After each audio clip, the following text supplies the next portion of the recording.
सबका पढ़ाई करने का अपना अपना प्राइम टाइम होता है, अपना अपना अलग अलग तरीका होता है। कुछ लोग नाइट में देर तक स्टडी करते हैं और मॉर्निंग में देर से सो करके उठते हैं।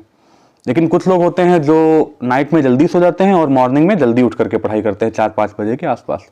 लेकिन मैं कभी मॉर्निंग में जल्दी नहीं उठ पाया हूँ, इसलिए नाइट में जो मैं पढ़ाई कर पाता हूँ वो मेरी सबसे बेस्ट और प्राइम टाइम की पढ़ाई होती है। तो आज भी मैं 9 बजे सो करके उठा हूँ और चलिए शुरू करते हैं केवीएस पीआरटी मिशन की तरफ अपना पहला कदम।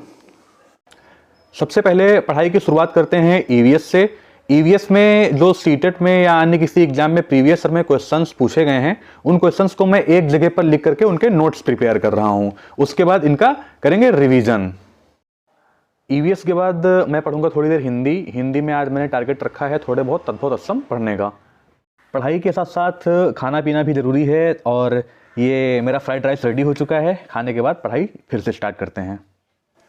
शाम के 5 बज चुके हैं और मेरे ट्यूशन पढ़ाने का टाइम भी हो चुका है, तो चलता हूँ और फिर मिलते हैं अब शाम को। बाय। ट्यूशन से आने के बाद थोड़ी देर आराम किया और अब लगाएंगे मैथ्स के कुछ प्रैक्टिस क्वेश्चंस और फिर उसके बाद देखते हैं मुझे क्या पढ़ना है। पढ़ाई के बीच में अगर इधर उधर से कुछ थोड़ा बहुत पढ़ लिया जाए तो पढ़ाई बोरिंग नहीं लगती है और उसके बाद माइंड फिर से अपनी पढ़ाई में कंसंट्रेट हो जाता है। तो ये कबीर दास जी के मैं थोड़ी देर दोहे पढ़ रहा था, तो उसमें मुझे ये दोहा बहुत अच्छा लगा।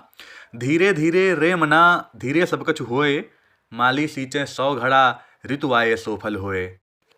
जिसका मतलब ये है कि आप कर्म में अपने कर्म में धीरे धीरे आगे बढ़ते रहिए।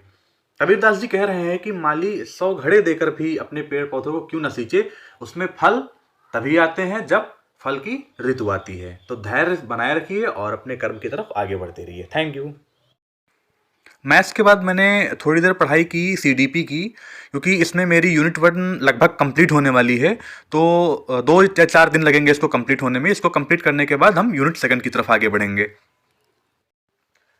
आज की स्टडी कंप्लीट हो चुकी है। अब आपसे मिलते हैं कल। अभी तो सोने का टाइम हो चुका है। Bye bye, good night.